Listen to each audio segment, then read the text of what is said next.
MMA Now, powered by Film On TV Network. I'm David Kano with MMA Now TV, and we're here on location at the MGM Grand Casino in Las Vegas, Nevada. Right behind me is the MGM Grand Casino Arena, where the UFC Fight Night will go down tonight, or tomorrow night, RDA versus Eddie Alvarez, and also the tough finale. Right across the street where we're going to be later for the weigh-ins is the T-Mobile Arena. But we're here for UFC 200 Fight Week. It's a big week. Today was the UFC 200 press conference where we saw Daniel Cormier, Jon Jones, Brock Lesnar, Mark Hunt, Jose Aldo, Frankie Edgar, Miesha Tate, Amanda Nunes, and also the former UFC heavyweight champ, Cain Velasquez, and Travis Browne. What did we see today?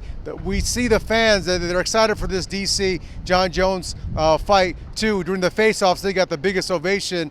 Brock Lesnar and Mark Hunt, they were respectful. I mean, Brock Lesnar says that he has his health behind him. He feels that that's what took him out of his last fights. Mark Hunt, on the other hand, says he's ready to play touch face with anybody. And in his last UFC Embedded said, "Don't be scared, homie." But there's a lot of respect between these two.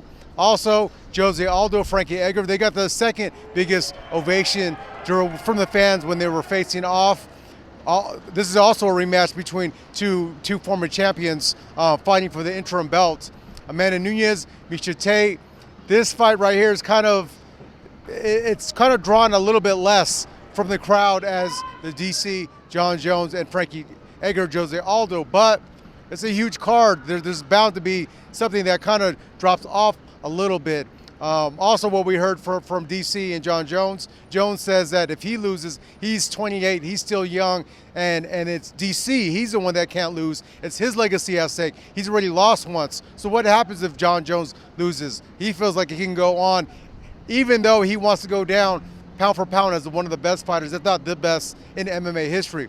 Where does Daniel Cormier go when he loses? He's said in the past that he's dead if he doesn't beat Jon Jones. This is his legacy, that he will leave with this strap. Someone's going to lose, so it's going to be interesting to see what happens. Will there be a trilogy if either of them loses? Will there be a trilogy if Cormier loses? Will he work his way back? He's 37 years old, so we never know what can happen. I mean, his MMA career has started relatively late, coming from that wrestling background. Also, Travis Browne feels like a win over Cain Velasquez should propel him to a title fight. I've said that this is my championship fight. I feel like he's the toughest matchup for me in the division. And there was a lot of respect between the two. There was no bad blood, as there is between DC and Jon Jones. That'll do it for right now from the UFC 200 press conference. Later on today, we're going to do our daily dose right across the street from T-Mobile Arena. So make sure you stay here on MMA Now.